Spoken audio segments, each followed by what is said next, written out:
जय हिंद दोस्तों, स्वागत है आपका हमारे YouTube चैनल पे। ठीक है, आप लोगों ने जो सब्सक्राइब किया है चैनल को और काफ़ी नंबर ऑफ व्यूज़ बढ़े हैं, उसके लिए बहुत बहुत धन्यवाद आप सभी लोगों का। इस चैनल को ज़्यादा से ज़्यादा सब्सक्राइब कीजिए और ज़्यादा से ज़्यादा शेयर कीजिए अपने दोस्तों में, सो दैट उनको भी इसका बेनिफिट मिल पाए, है ना। ये फ्री क्रैश कोर्स है आपके लिए, इसमें कोई समस्या नहीं है, आप आराम से देखें, है ना, और कंप्लीट करें। जितने भी आपको जिसे भी एग्जाम क्लियर करना है तो उसको जो भी कंसेप्ट स्किप हुए हैं, मतलब समझ में नहीं आए हैं, वो इस फ्री क्रैश कोर्स के जरिए क्या कर सकता है, आराम से समझ सकता है। ओके, तो ठीक है, हम लोगों ने लास्ट क्लास में क्या पढ़ा था? हम लोगों ने लास्ट क्लास में ट्रिग्नोमेट्री कवर किया था। ट्रिग्नोमेट्री में 4 पोर्शंस हम लोगों ने पढ़े थे और 4 पोर्शंस हम लोगों ने कंप्लीट कर लिए हैं, राइट। तो लास्ट क्लास में हम लोगों ने क्या पढ़ा था? ट्रिग्नोमेट्री पढ़ लिया। ट्रिग्नोमेट्री हमारा पूरी तरह से कंप्लीट हो गया होगा, ठीक है, और आप लोगों को कंसेप्ट और साथ में क्वेश्चंस भी काफ़ी समझ में आ गए होंगे। ठीक है, अब हम आज न्यू स्टार्ट करते हैं। पहले हमारा वेटेज ट्रिग्नोमेट्री का हाई था, इसलिए हमने ट्रिग्नोमेट्री को उठाया था, ठीक है। और ऐसे कैलकुलस का भी हमारा जो वेटेज है वो क्या है, एग्जाम्स में हाई है, ठीक है। लेकिन हम कैलकुलस ना पढ़ते हुए भी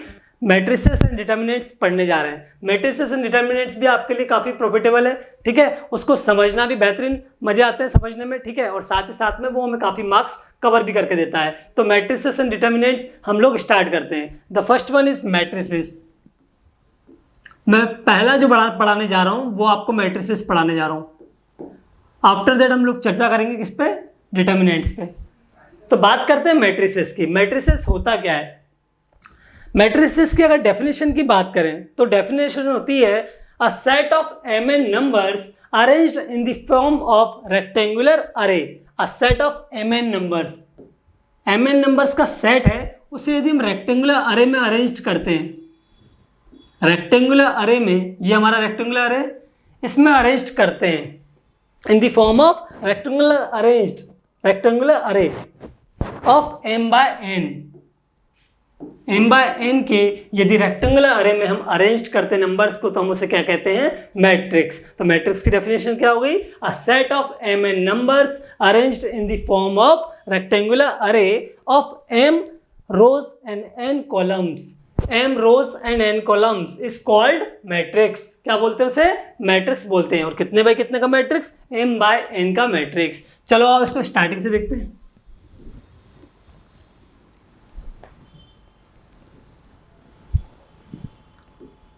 सबसे पहले मैट्रिक्स। मैट्रिक्स मैंने आपको बताया अ set of mn numbers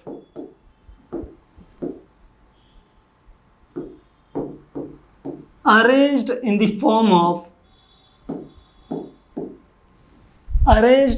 form of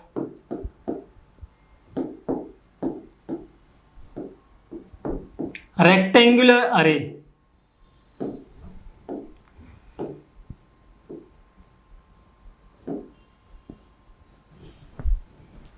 of m rows and n columns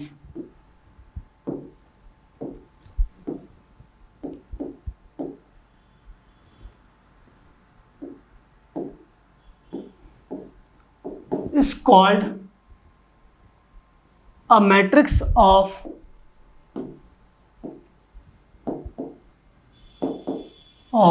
mn order।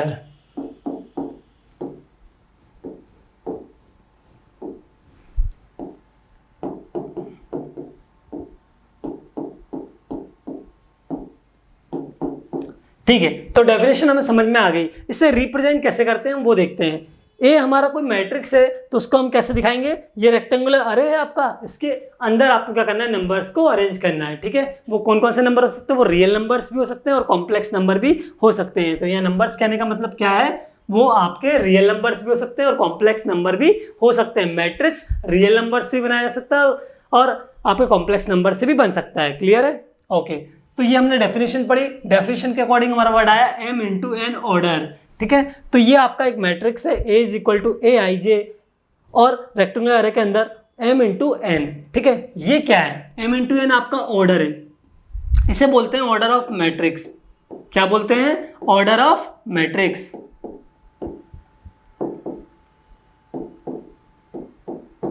Order of matrix को किस टाइप से रिप्रेजेंट करते हैं, m बाय n या m into n, m by n या m इंटू n से हम represent करते हैं किससे, किसको, order of a given matrix. कोई मैट्रिक्स यदि आपको दिया है और वो कितने बाय कितने का मैट्रिक्स है, ये कैसे बता पाओगे आप, नंबर ऑफ रोज और नंबर ऑफ कॉलम को देख के, जहां पे m क्या है आपका, number of rows, where m is number of, m किसको डिनोट कर रहा है, नंबर ऑफ रोज को, नंबर ऑफ रोज, n किसको डिनोट कर रहा है, नंबर ऑफ कॉलम्स।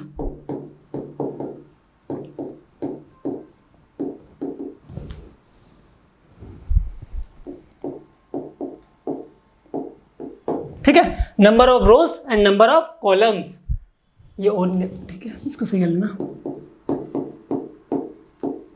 ठीक है, नंबर ऑफ रोज और नंबर ऑफ कॉलम्स को क्या कर रहा है, रिप्रेजेंट कर रहा है, राइट। तो फिर m बाय n क्या हो जाएगा, हमारा ऑर्डर है ना।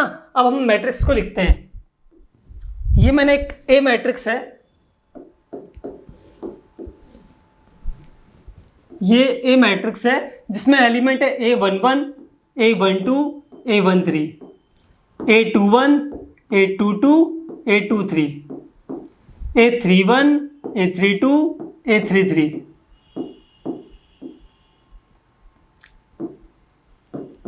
m by n। अब ये कितने बाय कितने का मैट्रिक्स है, ये कैसे पता लगाएंगे, ये हमें ऑर्डर से मालूम पड़ता है। और ऑर्डर निकालते कैसे, number of rows and number of columns. सबसे पहले बात आती है कि नंबर ऑफ रोज होता क्या है और नंबर ऑफ कॉलम्स क्या होता है। तो नंबर ऑफ रोज क्या हो जाएंगी आपकी, इस जो आपको मैट्रिक्स दिया हुआ है, ठीक है, इस रेक्टेंगुलर अरे के अंदर जो नंबर ऑफ रोज है वो क्या होंगी, ये पहली नंबर ऑफ रो है, ये सेकंड, ये थर्ड, ठीक है, इस टाइप से काउंट करेंगे, ये एक रो, ये सेकंड रो, ये थर्ड रो। और कॉलम्स कैसे में होंगे, इस टाइप से, first column, second column, third column. Clear है। तो नंबर ऑफ रोज और नंबर कॉलम्स इस बात पर डिपेंड करते हैं।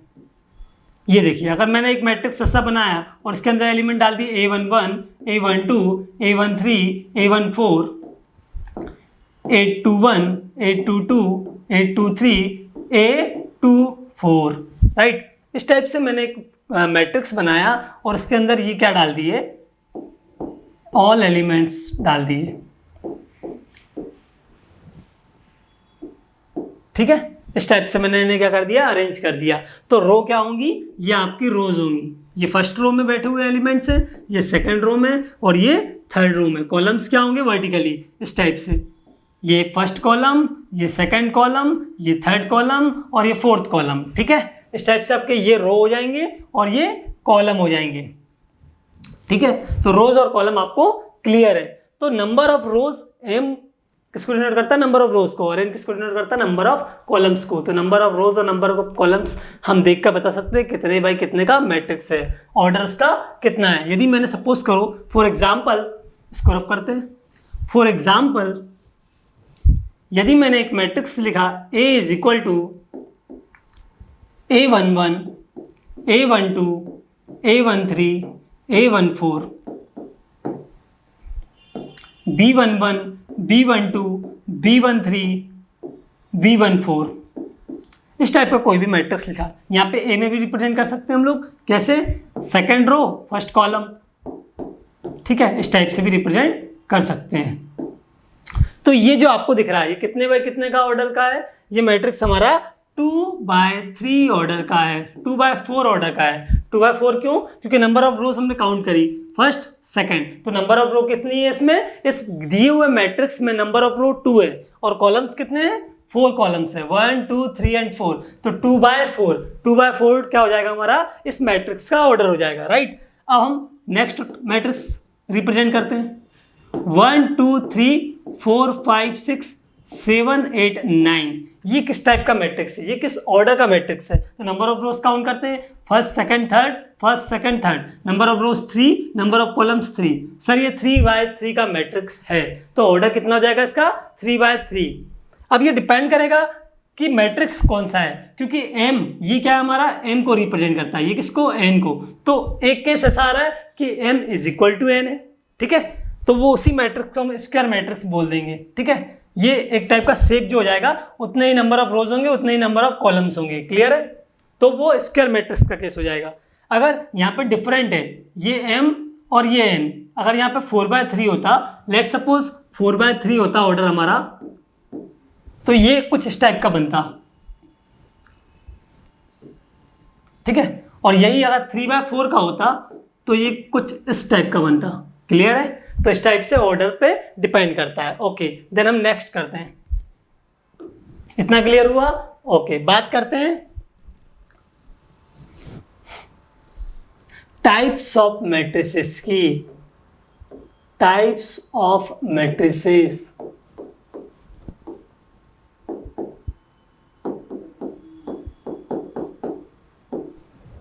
टाइप्स ऑफ मैट्रिसेस मतलब मैट्रिसेस कितने प्रकार के होते हैं, डिफरेंट टाइप्स ऑफ मैट्रिसेस होते हैं, है ना। ये डिपेंड करेगा कि किस टाइप के एलिमेंट्स उसके अंदर अरेंज हैं, है ना, कितने बाई कितने ऑर्डर का हमारा मैट्रिक्स है। तो मैट्रिक्स आपको समझ में आ गया, उसका ऑर्डर भी समझ में आ गया। अब हम पढ़ने जा रहे हैं टाइप्स ऑफ मैट्रिसेस, तो उसको ध्यान से देखिए।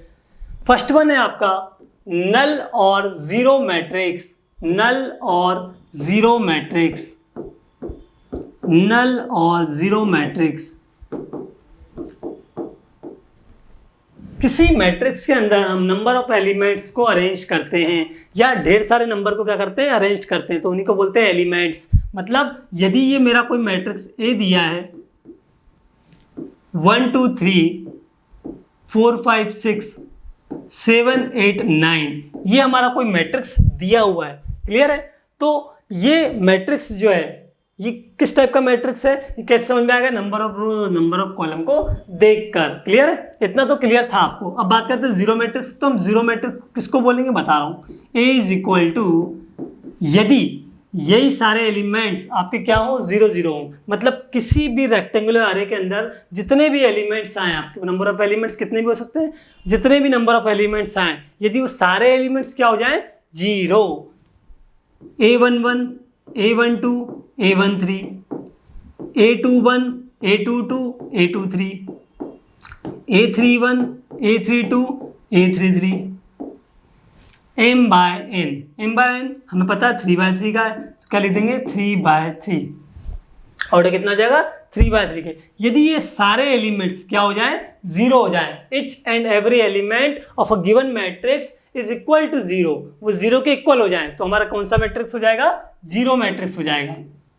किसी भी दिए गए मैट्रिक्स में यदि ऑल एलिमेंट्स हमारे 0 हैं, तो वो हमारा कौन सा मैट्रिक्स होता है, वो हमारा 0 या नल मैट्रिक्स होता है।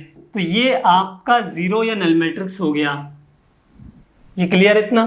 ओके, तो ये क्या है आपका नल मैट्रिक्स। नल मैट्रिक्स कहने का मतलब कोई नंबर्स नहीं है, सब 0 0 है, सबकी वैल्यू क्या है, 0 0 है। और जीरो मैट्रिक्स तो सारी वैल्यूज क्या है, 0 0। अब ये डिपेंड करेगा, अगर कोई मैट्रिक्स इस टाइप से दिया हुआ है आपको जिसमें नंबर ऑफ रोज और नंबर ऑफ कॉलम्स इक्वल नहीं है, सपोज करो 2/3 का मैट्रिक्स दिया हुआ है, 2/3 मतलब नंबर ऑफ रो कितनी होंगी, 2 होगी, नंबर ऑफ कॉलम्स कितने होंगे, 3 होंगे, तो हम इस टाइप से बना लेंगे। क्लियर है? अब पहला 2 है, तो A11 A12 A13 A21 A22 A23, अगर ये सारे एलिमेंट्स क्या हो जाए हमारे 0 0 0, तो ये हमारा मैट्रिक्स क्या हो जाएगा, नल मैट्रिक्स या जीरो मैट्रिक्स।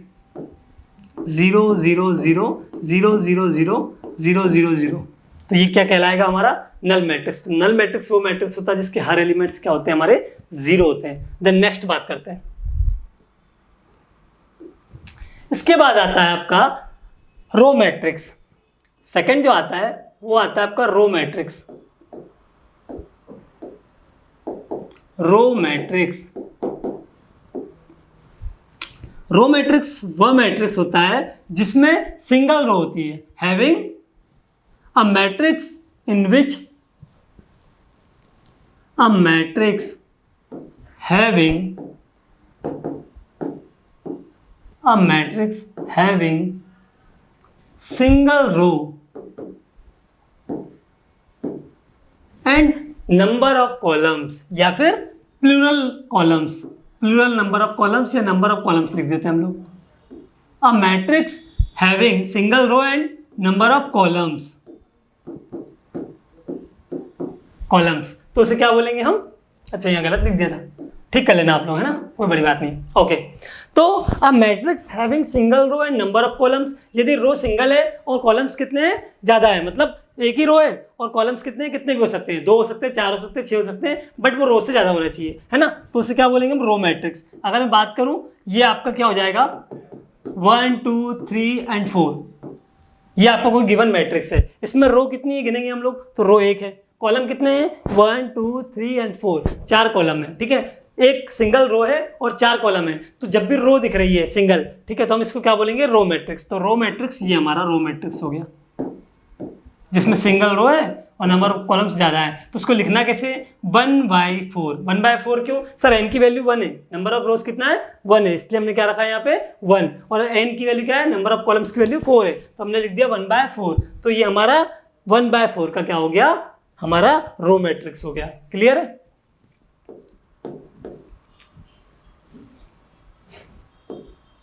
थर्ड वन देखते हैं, कॉलम मैट्रिक्स। कॉलम मैट्रिक्स क्या होता है, कॉलम मैट्रिक्स, देखो कॉलम मैट्रिक्स क्या होता है, इसमें क्या होगा, रो जो कॉलम है वो सिंगल होगा, आपका कॉलम क्या होगा, सिंगल, और नंबर ऑफ रोज होगी, रोज कितनी होंगी, different types of number of रोज, मतलब रो कितनी भी हो सकती हैं। ये मेरा कॉलम है, बट कॉलम हमेशा एक ही होगा, ठीक है। तो 1 2 3 4, ये बिल्कुल ऐसे में था, मैंने इसे ऐसे में कर दिया, ठीक है। तो ये इसमें क्या कितने कॉलम है, एक कॉलम है, और रोज कितनी 1 2 3 एंड 4, तो उसको लिख सकते हैं 4/1। तो यहाँ पे 4 नंबर ऑफ रोज है एंड 1 क्या है, कॉलम। तो जब भी सिंगल कॉलम होगा, अ matrix having single column, a matrix having single column and number of rows, then it is called क्या कहेंगे हम इसे, कॉलम मैट्रिक्स।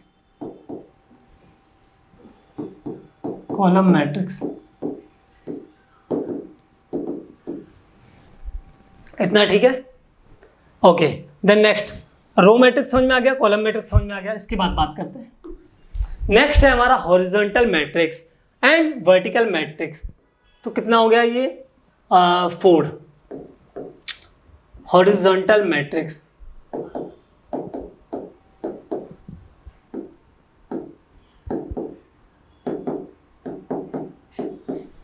हॉरिजॉन्टल मैट्रिक्स क्या होता है, हॉरिजॉन्टल मैट्रिक्स हमारा क्या होता है, जो क्या होता है, दिखने में कैसा होता है, हॉरिजॉन्टल होता है, मतलब इस टाइप से दिखेगा आपको, ना कि वर्टिकल दिखेगा। तो हॉरिजॉन्टल से ये क्लियर है हमें कि इसमें सर नंबर ऑफ रोज जो होंगी वो कम होंगी और नंबर ऑफ कॉलम्स ज़्यादा होगी, तभी तो हमें वो क्या दिखेगा, हमें दिखेगा वो हॉरिजॉन्टल। हॉरिजॉन्टल किसी को देखने के लिए क्या होना चाहिए, ये ऐसे में ज़्यादा होना चाहिए और ऐसे में क्या होना चाहिए, कम होना चाहिए। तो ये हमारा कोई ए मैट्रिक्स है, ये एलिमेंट्स हैं उसके A11 A12 A13 A14 A21 A22 A23 और A24, ये हमारा मैट्रिक्स है, ठीक है। इस मैट्रिक्स में आपको दिख रहा होगा नंबर ऑफ रोज 2 है और नंबर ऑफ कॉलम्स 4 है, तो 2/4 का मैट्रिक्स है।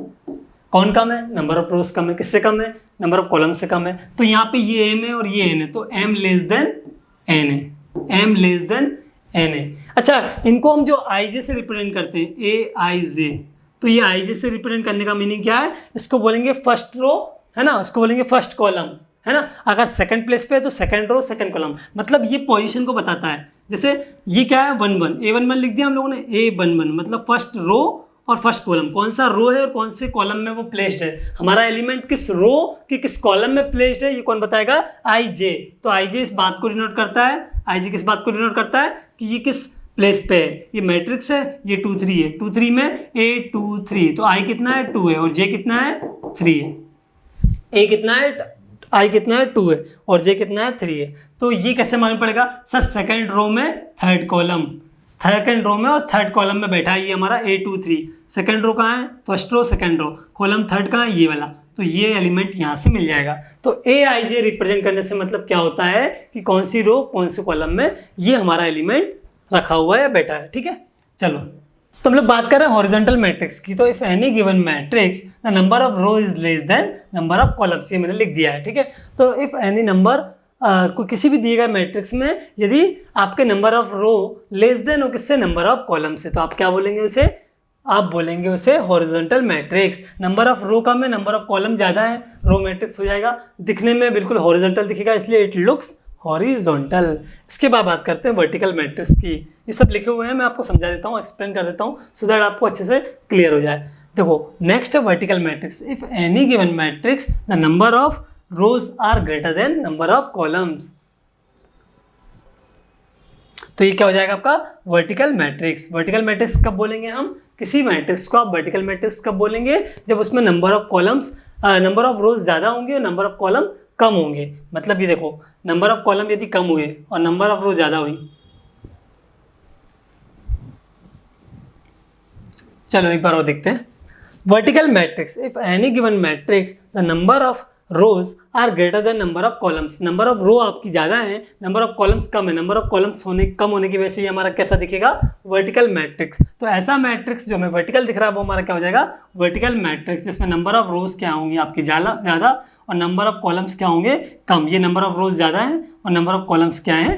कम है। तो जिस भी मैट्रिक्स में m ग्रेटर देन n होगा और जिस मैट्रिक्स में m लेस देन n होगा, उस हिसाब से हम समझ जाएंगे कि हमारा हॉरिजॉन्टल मैट्रिक्स है वर्टिकल मैट्रिक्स। हॉरिजॉन्टल मैट्रिक्स और vertical matrix, it looks horizontal and it looks vertical, right. Then next अगले की बात करते हैं। अगला मैट्रिक्स आता है हमारा square matrix. In a given matrix if number of rows and is equal to the number of column, यानी कि m is equal to n, यदि आपके नंबर ऑफ रोज और नंबर ऑफ कॉलम किसी दिए गए मैट्रिक्स में क्या हो जाए? इक्वल हो जाए। नंबर ऑफ रोज भी 3 है सपोज करो और नंबर ऑफ कॉलम्स भी 3 है, तो वो आपका क्या हो जाएगा? Square matrix. नंबर ऑफ रोज भी 4 है, नंबर ऑफ कॉलम्स भी 4 है, तो क्या हो जाएगा आपका?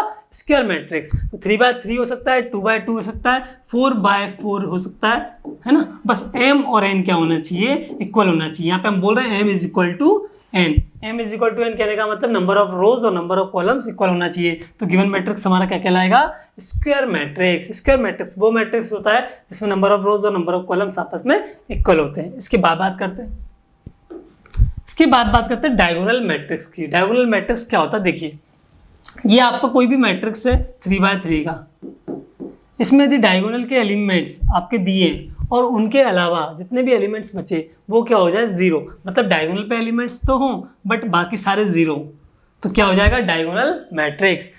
All rest of the elements excluding किसको? इसको छोड़कर, डायगोनल को, बाकी सारे क्या हो जाए आपके? 0 0 0, तो क्या हो जाएगा हमारा? Diagonal matrix. तो डायगोनल मैट्रिक्स वो मैट्रिक्स होता है जिसमें बाकी सारे एलिमेंट्स क्या होते हैं? 0 0 0। अगर हम इसे AIJ के फॉर्म से समझने की कोशिश करें तो देखो, AIJ इज इक्वल टू, यदि I ग्रेटर देन J है तो क्या मिलता है हमें? ये A11 A12 A11 A12 A13 A11, इसको लिख लेते हैं, A11 A12 A13 और ये कितना हो जाएगा? A23। बिल्कुल सही है। यहाँ पे आप देख रहे होंगे कि जो J है वो बड़ा है और I क्या है? छोटा है। तो I लेस देन J और J लेस देन I भी होगा एक केस में, है ना। तो इन दोनों ही केस में क्या होना चाहिए? आपका 0 0 होना चाहिए। All the elements are 0। AIJ and AIJ is equal to 0 whenever I less than J and J greater than I। बस इक्वल के केस में नहीं होना चाहिए। AIJ यदि A22 लिखा है तो ये 0, ऐसा हो तो भी ठीक है, ना हो तो भी ठीक है, बट इतना तो कंफर्म है कि रेस्ट ऑफ द एलिमेंट्स हमारे क्या होना चाहिए? 0 होना चाहिए। अगर ये मान लो ये भी 0 0 हो जाए तो ये हमारा कौन सा मैट्रिक्स हो जाएगा? नल मैट्रिक्स, जो कि हमने पहले पढ़ा है। 0 0 0, तो ये पूरा 0 मैट्रिक्स हो जाएगा। तो 0 मैट्रिक्स भी एक हिसाब से स्क्वायर में डायगोनल मैट्रिक्स हो सकता है, बट उसमें क्या है? ये सारे एलिमेंट्स क्या हो जाएंगे? 0 0 हो जाएंगे, है ना। तो मेन बात हम ये करते हैं कि ये सारे 0 होना चाहिए और ये 0 हो और ना हो, है ना, बट ये होना चाहिए 0 0, तो हम उसको क्या बोल देंगे? Diagonal matrix. इतना क्लियर है। देन नेक्स्ट बात करते हैं। ओके, देन नेक्स्ट है हमारा upper triangular matrix. Upper triangular matrix क्या हो जाएगा हमारा? ये हो जाएगा हमारा upper triangular matrix. AIJ is equal to 0 where I greater than J, I is equal to J। ठीक है, कंडीशन देखते हैं। देखिए, अपर ट्रायंगुलर मैट्रिक्स में क्या होगा? ये हमारा ट्रायंगल बन रहा है, डायगोनल से स्टार्ट करना है आपको, ऊपर की तरफ ले जाना है एक ट्रायंगल को। ये हमारा अपर ट्रायंगुलर मैट्रिक्स बन रहा है। इसके सारे नीचे वाले एलिमेंट, मतलब डायगोनल के जस्ट नीचे वाले सारे एलिमेंट्स क्या हो जाएंगे हमारे? 0 0, सारे 0 0 हो जाएंगे। ये भी 0, ये भी 0, ये भी 0। तो अपर ट्रायंगुलर मैट्रिक्स के केस में क्या था? अपर ट्रायंगुलर मैट्रिक्स के केस में क्या है? ये अपर ट्रायंगुलर मैट्रिक्स तो मिलेगा आपको, उसके सारे नीचे वाले एलिमेंट्स क्या हो जाएंगे आपको? 0 0। तो AIJ इज इक्वल टू 0 होगा where I greater than J। यहाँ पे देखिए आप I ग्रेटर देन J मिल रहा है, आपको मिल रहा है। आई ग्रेटर देन जे मिल रहा है, इसलिए ये सारे एलिमेंट्स क्या होना चाहिए 0 0। तो हम इसको रिप्रेजेंट करेंगे ए इज इक्वल टू 0 0 0 1 2 3 4 5 6। इस टाइप से कोई भी मैट्रिक्स गिवन है जिसमें आपको डायगोनल के ऊपर तो एलिमेंट्स मिल रहे हैं बट डायगोनल के नीचे वाले एलिमेंट्स क्या है, सारे 0 है, तो आप क्या बोलोगे इसको अपर ट्रायंगुलर मैट्रिक्स, क्योंकि ट्रायंगल कहाँ बन रहा है, अपर बन रहा है, डायगोनल के ऊपर से बन रहा है, राइट। अपर ट्रायंगुलर मैट्रिक्स के बाद दूसरा आएगा लोअर ट्रायंगुलर मैट्रिक्स। यदि लोअर ट्रायंगुलर मैट्रिक्स की हम बात करें, सेकंड क्या दिया है, lower triangular matrix. Lower triangular matrix क्या हो जाएगा आपका, ये डायगोनल है, डायगोनल के ऊपर के जितने भी एलिमेंट्स है वो क्या हो जाए 0 0 हो जाए। अब इस केस में क्या हो रहा है, ए I J is equal to 0 तो हो रहा है, बट कंडीशन क्या है, आई लेस देन जे, जे ज्यादा होना चाहिए, मतलब कॉलम जिस प्लेस पे बैठा है वो कॉलम का नंबर ज्यादा होना चाहिए रो के कॉलम रो की तुलना में, ठीक है। जैसे ये बात करें, ये हमारा क्या है A12 और ये क्या है A13 और ये क्या है A23। तो यहाँ देखो कॉलम मतलब जो जे है उसकी वैल्यू क्या है, ज़्यादा है, किससे, इससे आई से, तो जे की वैल्यू ज़्यादा है आई से, तो हम ये बोलेंगे आई लेस देन जे पे सारे एलिमेंट यदि 0 0 हो जाए, ये सारे 0 0 हो जाए, तो हमारा क्या हो जाएगा, ये क्या हो जाएगा हमारा, ये हमारा हो जाएगा लोअर ट्रायंगुलर मैट्रिक्स। ये देखो लोअर ट्रायंगल बना रहा है, ये डायगोनल गया और यहाँ से इनको मिला दिया, तो लोअर ट्रायंगुलर मैट्रिक्स कौन सा मैट्रिक्स होता है हमारा, जिसमें ऊपर के डायगोनल के ऊपर के सारे एलिमेंट्स क्या होते हैं हमारे 0 होते हैं, या हम A I J is equal to 0 where I less than J. Next बात करते हैं, नेक्स्ट हमारा दिया है स्केलर मैट्रिक्स। स्केलर मैट्रिक्स को समझने की कोशिश करते हैं। स्केलर मैट्रिक्स क्या होता है कि इसमें डायगोनल जो एलिमेंट्स होता है हमारा, जो हमारा डायगोनल एलिमेंट्स होता है उस पर जो डायगोनल के एलिमेंट्स होते हैं सारे, ये क्या होना चाहिए, ये कुछ दिए हुए हैं, बाकी सारे क्या है, rest of the elements are 0 0, तो ये हमारा डायगोनल एलिमेंट्स हो गया एक हिसाब से। बट इसमें स्केलर मैट्रिक्स की बात चल रही, तो ये सारे क्या होंगे, स्केलर होंगे। स्केलर होने का मतलब देखो मैं बता रहा हूँ आपको क्या होता है कि ये अगर ये 5 है और बी भी 5 है और सी भी 5 है, A is equal to 5, B is equal to 5 and C is equal to also 5, तो ये अगर तीनों इक्वल है और हम इसे डायगोनल एलिमेंट्स डायगोनल मैट्रिक्स में स्टेप से रख रहे हैं, ये 5 है, ये 5 है और ये भी 5 है, ये 0 0 0, ये 0 0 0, ठीक है। तो ये 0 0 0 और ये भी क्या है 0 0 0 और ये आपके क्या है कांस्टेंट नंबर, ये दिख रहा है आपको। डायगोनल में क्या है आपका एक कांस्टेंट नंबर, उस कांस्टेंट नंबर को आप चाहें तो कॉमन ले सकते हैं, तो आप कॉमन लेके क्या कर देंगे 1 0 0 0 1 0 और 0 0 0, इस टाइप से आप फॉर्म कर सकते हैं 0 0 1। क्लियर है इतना, ठीक है। तो यहाँ से इसको बोलते हैं स्केलर मैट्रिक्स, यानी कि एक कांस्टेंट नंबर बट वो क्या होना चाहिए आपस में इक्वल होना चाहिए, 5 5 5 6 6 6 7 7 7 10 10 10 1 1 1 कुछ भी हो सकता है ना, 1 के केस में कोई क्या बोलेंगे हम वो भी बताएंगे। स्केलर मैट्रिक्स के बाद आता है आपका, स्केलर मैट्रिक्स के बाद आता है आइडेंटिटी या यूनिट मैट्रिक्स, यूनिट और आइडेंटिटी मैट्रिक्स, ठीक है। यूनिट मैट्रिक्स और आइडेंटिटी मैट्रिक्स,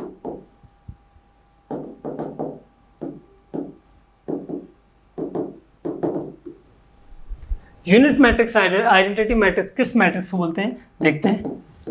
ये हमें कोई मैट्रिक्स दिया हुआ है, ठीक है, यहाँ पे सारे एलिमेंट्स 0 हैं, 3x3 का ही लेके चल रहे हैं हम लोग, ठीक है। 3x3 का हमें कोई मैट्रिक्स दिया हुआ है ना, डायगोनल के ऊपर के सारे एलिमेंट 0, डायगोनल के नीचे के सारे एलिमेंट 0 और डायगोनल पे एलिमेंट्स हमें दिए हैं। अब अगर वो डायगोनल पे दिए गए एलिमेंट्स A11 A22 A33 ये तीनों आपस में इक्वल भी है, इक्वल तो है, तो उस केस में हमारा क्या हो गया था स्केलर मैट्रिक्स और हमने बाहर निकाल दिया था, ठीक है। अब बात करें यूनिट मैट्रिक्स की, तो क्या होना चाहिए, ये तीनों होना चाहिए इक्वल भी और साथ में 1 1, A11 is equal to A22 is equal to A33 is equal to 1।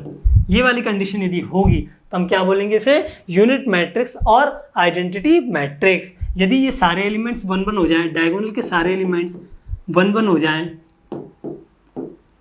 0 1 0 0 0 1, तो इसे हम क्या बोलेंगे यूनिट मैट्रिक्स 1 0 0 0 1 0 0 0 1। यदि 2x2 का लिखेंगे तो 1 0 0 1, अगर 4x4 का लिखेंगे तो 1 0 0, इस टाइप से लिखते जाएंगे। मतलब सिमिलरली डायगोनल पे क्या होना चाहिए हमारा 1 1 आना चाहिए, बाकी सारे एलिमेंट्स क्या होना चाहिए 0 0, तो हम उसको बोलेंगे यूनिट मैट्रिक्स और आइडेंटिटी मैट्रिक्स। इसके बाद बात करते हैं, इतना समझ में आया, स्केलर मैट्रिक्स भी समझ में आ गया, यूनिट मैट्रिक्स भी समझ में आ गया। इसके बाद करते हैं सिंगलटन मैट्रिक्स, जो हमारा अगला है वो है singleton matrix. Singleton matrix. Singleton matrix क्या होता है? सिंगलटन मैट्रिक्स वो मैट्रिक्स होता है जिसमें नंबर ऑफ रो और नंबर ऑफ कॉलम क्या होता है? एक होता है। मतलब एक ही रो एक ही कॉलम, तो ये तो एक ही एलिमेंट हो गया। जैसे ये 1 है, इन जनरल इसे ए लिख देते हैं, ए आई जे तो दिया है, बट आई और जे बराबर हैं और वो क्या है 1 1 है। आई भी 1, जे भी 1, सॉरी यहाँ पे m इंटू एन लिखेंगे हम, m भी 1 और n भी 1, तो ए I J 1 1, first row first column है ना। तो इस टाइप से ये आई जे की वैल्यू 1 1 हो जाएगी। तो हम क्या बोल देंगे इसको? Singleton matrix. वह मैट्रिक्स जिसमें क्या हुआ? एक ही एलिमेंट होगा, ठीक है, एक ही एलिमेंट होगा। तो 1 बाय 1 का मैट्रिक्स को क्या बोलेंगे हम? Singleton matrix. सिंगलटन मैट्रिक्स के बाद हमारा आता है, ठीक है, लोअर ट्रायंगुलर मैट्रिक्स हो गया, अपर ट्रायंगुलर मैट्रिक्स हो गया, ठीक है। एक बार देख लेते हैं कौन सा बचा है। कितने पढ़ लिए हम लोगों ने? पहला नल मैट्रिक्स, जीरो मैट्रिक्स, दूसरा row matrix, column matrix, third one horizontal vertical matrix, fourth one square matrix, fifth diagonal matrix, 7 scalar matrix, upper triangular matrix, फिर लोअर ट्रायंगुलर मैट्रिक्स, फिर स्केलर मैट्रिक्स, ठीक है, फिर यूनिट मैट्रिक्स और identity matrix, okay, फिर singleton matrix. इस type से ये हमारे सारे मैट्रिक्स के टाइप क्या हुआ है? कंप्लीट हो गए, ठीक है। आप लोगों को मैंने बता दिया सारे मैट्रिक्स के टाइप्स को, सारे मैट्रिक्स के कंसेप्ट को आप समझ गए होंगे कितने टाइप्स के हमारे मैट्रिक्स होते हैं। सिंगलटन मैट्रिक्स कब बोलेंगे, ठीक है, हॉरिजॉन्टल मैट्रिक्स कब बोलेंगे, वर्टिकल मैट्रिक्स कब बोलेंगे, डायगोनल मैट्रिक्स कब होगा, स्केलर मैट्रिक्स कब होगा, यूनिट और आइडेंटिटी मैट्रिक्स कब होगा। यूनिट और आइडेंटिटी मैट्रिक्स को हम IN से रिप्रेजेंट करते हैं। किससे रिप्रेजेंट करते हैं? IN से। इसको रिप्रेजेंट करने का तरीका है, IN से आप डिनोट करते हैं, ठीक है। सिंगलटन मैट्रिक्स हो गया। यहाँ तक हो गए हमारे टाइप्स ऑफ मैट्रिसेस, सबको समझ में आ गए होंगे। इसके बाद बात करते हैं हम अलजेब्रा की, algebra of matrices, algebra of matrices. Algebra of matrices की बात करें तो इसमें हमारा आएगा एडिशन, सब्ट्रैक्शन, मल्टीप्लिकेशन और डिवीजन, ठीक है, यही सब आता है अलजेब्रा के अंदर। तो हम पहले बात करते हैं एडिशन की। Addition of 2 matrices. कैसे करेंगे हम एडिशन ऑफ 2 मैट्रिसेस? कोई भी 2 मैट्रिक्स हमें दिए हुए हैं, कोई भी 2 मैट्रिक्स यदि हमें दिए हुए हैं तो हम उनका सम कैसे करेंगे? यदि कोई एक मैट्रिक्स A दिया है, ठीक है, और कोई मैट्रिक्स B दिया है, इसके एलिमेंट सपोज करो A11, A12, A21, A22, हमने 2 बाय 2 का ले लिया, ठीक है। यहाँ भी B मैट्रिक्स है, B11, B12, B21, B22, clear है इतना? A is equal to A11, A12, A21, A22, B is equal to B11, B12, B21 और B22। इस टाइप से आपके क्या हो गए? ये 2 मैट्रिक्स हो गए। अब इन 2 मैट्रिक्स का हमें क्या करना है? एडिशन करना है। तो हम A प्लस B कर सकते हैं, कैसे? इसके करस्पॉन्डिंग एलिमेंट्स को ऐड करके। बट एक कंडीशन और ध्यान रखना, हमारा जो ऑर्डर होना चाहिए वो क्या होना चाहिए? सेम होना चाहिए। किसी दिए गए मैट्रिक्स को ऐड करने के लिए ऑर्डर क्या होना चाहिए? सेम होना चाहिए। ये भी हमारा 2 बाय 2 मैट्रिक्स है और ये भी क्या है? 2 बाय 2 का मैट्रिक्स है। तभी जाके हम इन दोनों को क्या कर सकते हैं? ऐड कर सकते हैं, क्योंकि करस्पॉन्डिंग एलिमेंट्स मिल जाएंगे, इक्वली मिलेंगे ना। इसमें कितने एलिमेंट्स है? 4। इसमें भी कितने एलिमेंट्स है? 4। इसको इसके साथ ऐड कर देंगे, इसको इसके साथ ऐड कर देंगे, इसको इसके साथ ऐड कर देंगे, इसको इसके साथ ऐड कर देंगे। इस टाइप से 4 एलिमेंट्स इस डिफरेंट एलिमेंट जो है, जो मैट्रिक्स दिया है, इसके साथ वाले करस्पॉन्डिंग एलिमेंट्स के साथ ऐड हो जाएगा। A11 प्लस B11 लिख सकता हूँ क्या मैं से, है ना। A12 plus B12, okay. A21 plus B21, then next A22 plus B22। ये होगा हमारा एडिशन ऑफ मैट्रिसेस। किसी भी 2 मैट्रिसेस को जोड़ने के लिए हम लोग क्या करेंगे? इनके करस्पॉन्डिंग एलिमेंट्स को जोड़ते चले जाएंगे किसी एक नए गिवन मैट्रिक्स में। उसको क्या बोलेंगे हम? A plus B matrix. वो हमारा क्या हो जाएगा? एडिशन हो जाएगा। क्लियर है? इतना समझ में आया? अब इसमें कम्यूटेटिव लॉ की बात करें यदि हम, पहला आता है हमारा कम्यूटेटिव लॉ। कम्यूटेटिव लॉ क्या होता है आप लोग जानते हैं? कम्यूटेटिव लॉ, कम्यूटेटिव लॉ, यदि हम बात करें कि A हमारा मैट्रिक्स और B हमारा मैट्रिक्स है, तो A प्लस B निकालो या फिर B वाले में A जोड़ दो, B प्लस A निकालो। बात तो क्या है? एक ही है। दोनों का सम क्या आएगा? सेम आएगा। जो हमें मैट्रिक्स प्राप्त होगा दोनों के समेशन से, वो मैट्रिक्स क्या होगा? एकदम सेम होगा। तो A प्लस B और B प्लस A ये दोनों कर सकते हैं मैट्रिसेस में। तो मैट्रिसेस में कम्यूटेटिव लॉ अप्लाई होता है। इसके बाद बात करते हैं एसोसिएटिव लॉ की। Associative law. एसोसिएटिव लॉ क्या कहता है, जैसे सपोज करो आपको 3 मैट्रिक्स दिए हुए हैं A, B and C. There are 3 matrix which are given to you. A B C आपको दिए हुए हैं, तो क्या करना है, ए प्लस बी का समेशन है और प्लस का सी है। पहले हमने ए बी को जोड़ लिया, उसके बाद उसका जो रिजल्टेंट आया उसके साथ सी को जोड़ रहे हैं, और या फिर क्या करें, बी और सी को जोड़ लें, बाद में ए के साथ जोड़ लें। तो ये क्या है, ये हम लॉ लगा सकते हैं। एसोसिएटिव लॉ भी एप्लीकेबल है किसमें, मैट्रिसेस के एडिशन के केस में। मैट्रिसेस का जब भी हम एडिशन करेंगे हम क्या कर पाएंगे, हम बिल्कुल उन्हें जोड़ पाएंगे। ए प्लस बी प्लस सी, ए प्लस बी प्लस सी। यहाँ पे ए प्लस बी को पहले ऐड किया, फिर सी को ले लिया, यहाँ पे बी प्लस सी को ऐड किया और उसमें ए ऐड कर लिया। तो इस टाइप से कम्यूटेटिव लॉ हो गया और एसोसिएटिव लॉ हो गया। एक होता है एडिटिव आइडेंटिटी और एक होता है एडिटिव इनवर्स। तो पहले बात करते हैं एडिटिव आइडेंटिटी की।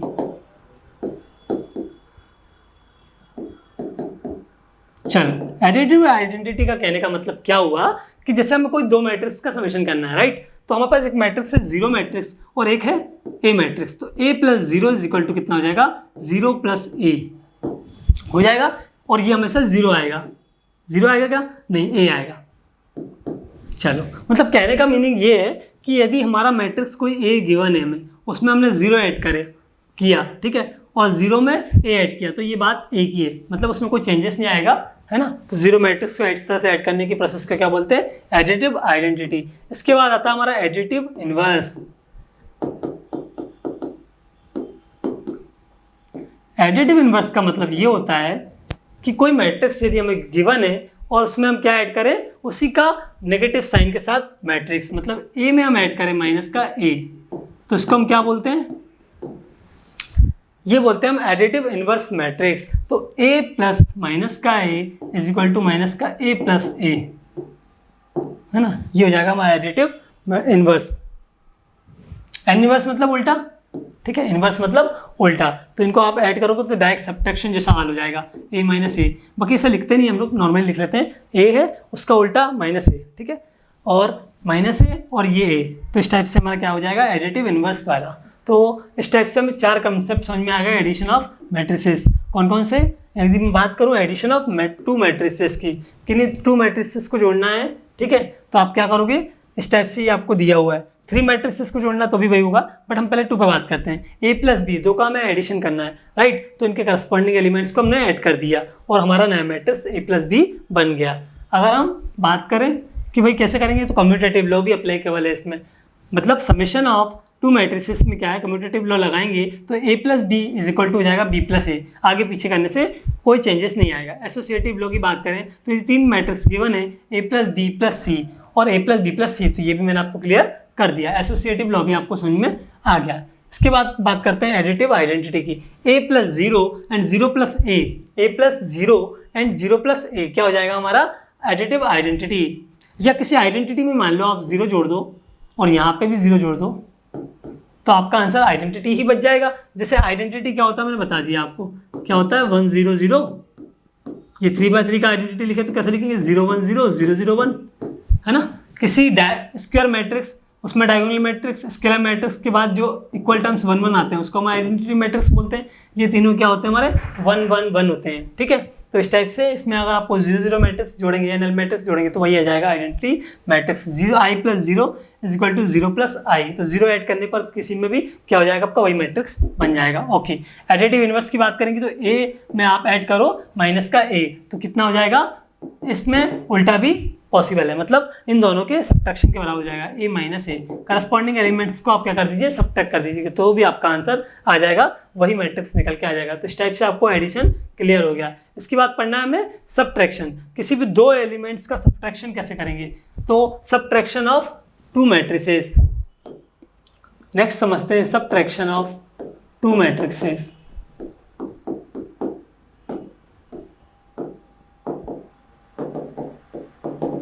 Subtraction of 2 matrices. Subtraction of 2 matrices की यदि हम बात करें तो 2 मैट्रिक्स को हम कैसे सब्ट्रैक्ट कर पाएंगे, डायरेक्ट उसके करस्पॉन्डिंग एलिमेंट्स को हम सब्ट्रैक्ट कर देंगे। यदि ये हमारा कोई ए मैट्रिक्स है, A11 A12 A21 A22, हाँ A22, ठीक है, बी लिखा हमने, B11 B12 V21 और B22। तो इनको हमें क्या करना है, सब्ट्रैक्ट करना है। तो हम कैसे कर पाएंगे subtract, A minus B is equal to क्या हो जाएगा, करस्पॉन्डिंग एलिमेंट्स को डायरेक्टली सब्ट्रैक्ट कर देंगे। 1 1 में 1 1 सब्ट्रैक्ट होगा तो A11 minus B11, A12 minus V12 और A21 minus B21, A21 minus B21 और A22 माइनस B22। इस टाइप से आपके ये एलिमेंट्स निकल आएंगे। तो सब्ट्रैक्शन आप डायरेक्ट कर सकते हो। मैंने आपको एडिशन भी बता दिया, सब्ट्रैक्शन भी बता दिया। तो ठीक है, यहाँ तक काफ़ी हम लोगों ने कंप्लीट कर लिया, बाकी हम नेक्स्ट लेक्चर में देखेंगे। ठीक है, तो आप लोगों को ये मैट्रिक्स के सारे कंसेप्ट समझ में आ गए होंगे, क्लियर है ना। बाकी कुछ जो कंसेप्ट हैं वो हम कल करेंगे और साथ ही साथ हम क्वेश्चंस भी लेने की कोशिश करेंगे सो दैट हम क्वेश्चंस समझ के आसानी से मैट्रिक्स को कवर कर पाएँ। तब तक के लिए बने रहिए और हमारे चैनल को ज़्यादा से ज़्यादा सब्सक्राइब करिए। बहुत बहुत धन्यवाद आप लोगों का सपोर्ट मिलने के लिए। मैं देख रहा हूँ काफ़ी नंबर ऑफ़ व्यूज़ बढ़ गए हैं, है ना, सब्सक्राइबर्स भी बढ़ते जा रहे हैं। आप लोग इसी तरह आप लोगों का सपोर्ट हमें देते रहिए सो दैट हम और अच्छे से अच्छे आपके लिए लेक्चर्स एंड वीडियोस प्रोवाइड करते रहें। ठीक है, जय हिंद, धन्यवाद।